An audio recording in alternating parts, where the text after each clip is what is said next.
Wow, guys, Byron Donalds just destroyed Dana Bash when you try to make Obama look like a good guy. You got to check this out. Byron Donalds, a supporter of Donald Trump. We have a lot to get to. I want to start with your state of Florida. Hurricane Milton devastated the state generally and parts of your district as well. President Biden is in Florida today. How is your community doing? We're recovering. We need power to be restored. I know work crews and the different power companies are working round the clock to do that. There are people in my district, but I know throughout Florida, who took on flooding in their homes. So they're in the process now of having to, get the muck out of their houses and try to rebuild. For some of my residents, they just finished rebuilding from Hurricane Ian 2 years ago, and now they have to restart that process. So that's very devastating. Guys, I don't want this to be one of those videos where I pause it a lot, but what I noticed on CNN and these other horrible outlets, news outlets, that he could say firsthand that he knows people there that are experiencing bad stuff there with the hurricane. And then with the cats and dogs situation, JD Vance, he's been to Ohio plenty of times. He knows people there that may have got their cats and dogs eaten, but they don't respect that when it's coming from a Republican. That's what I noticed. Let's keep going, guys. For those families, and we're going to be with them every step of the way. In terms of just restoration for Southwest Florida in particular, once we get power back on throughout the entire county, we'll finish the rebuilding process once again. Well, Congressman, as you were just talking about the devastation there from a natural disaster last night, the former president threatened to withhold wildfire aid from California over the state's water and environmental rules. Listen to what he said. We're going to take care of our farmers. We're going to take care of your water situation. And we'll force it down his throat.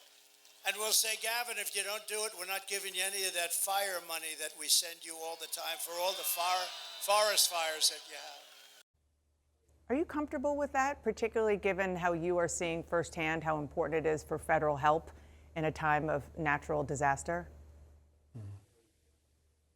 Well, actually, Dana, this is a great question. I think when you look at Florida versus California, taking in hurricane force winds and massive flooding is one thing. There's not much the state of Florida can do to prevent that.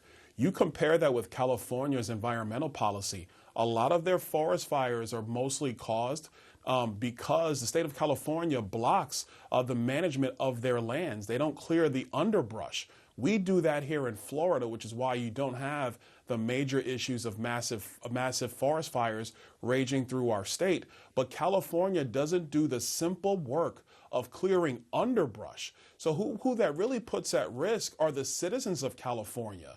And this is, in my view, radical environmental policy, decades long in that state. And so what ends up happening is that taxpayers have to foot the bill for this every single year. Well, I think what Donald Trump is really getting Florida, at is that California should actually take care of this problem as well. As you know, It is very. Did you guys notice she tried to talk over him immediately once he starts stating facts, right? He didn't let that happen. That's what I respect a lot about Byron Donalds, guys. Him and JD Vance are kind of the same when it comes to angry reporters like this that think they're doing their job when in reality they're just following a script. Let's keep going, guys. Different, but if you leave fuel on the ground in terms of branches and underbrush, it does contribute to larger forest fires. It simply does. So are you saying that you're comfortable with President Trump saying that if he is elected again, he will withhold federal aid for fires in California?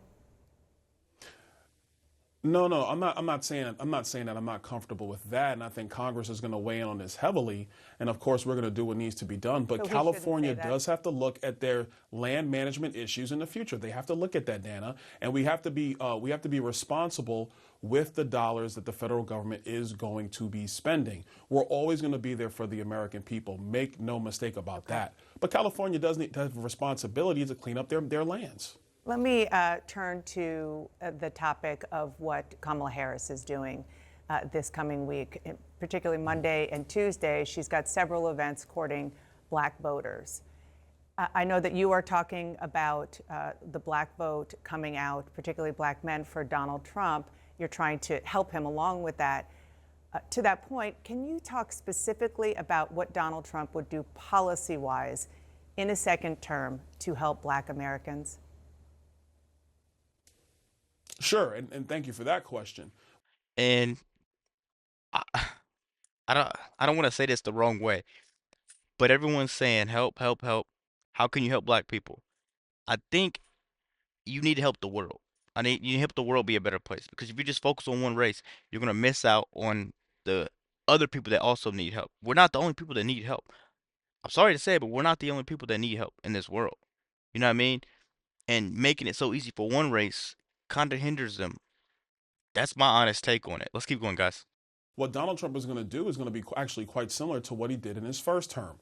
When you lower tax rates, when you cut these reckless and crazy policies that are now in the Kamala Harris administration, and you cut those regulations down, what it does is it frees up the ability for businesses to thrive, for people to be able to earn more money, for them to be able to keep more money in their pockets.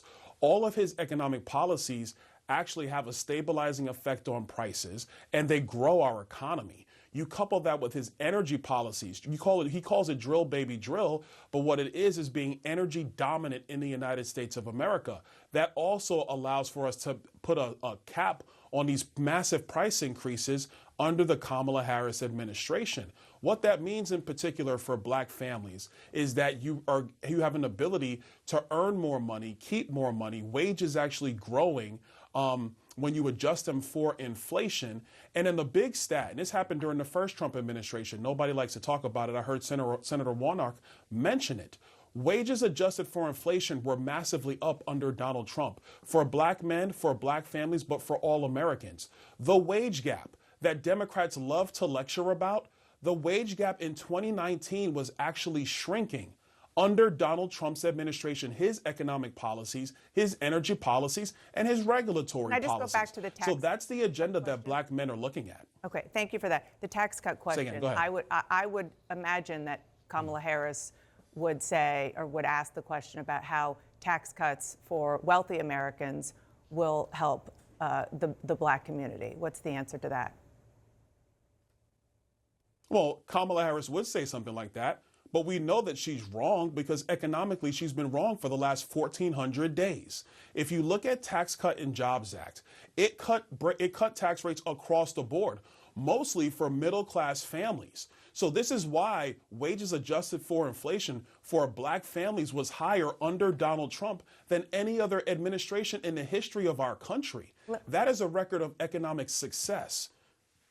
Let me just quickly play for you what former President Obama said exactly on this question of the economy a couple of days ago. Yeah, it was pretty good because it was my economy. It wasn't something he did.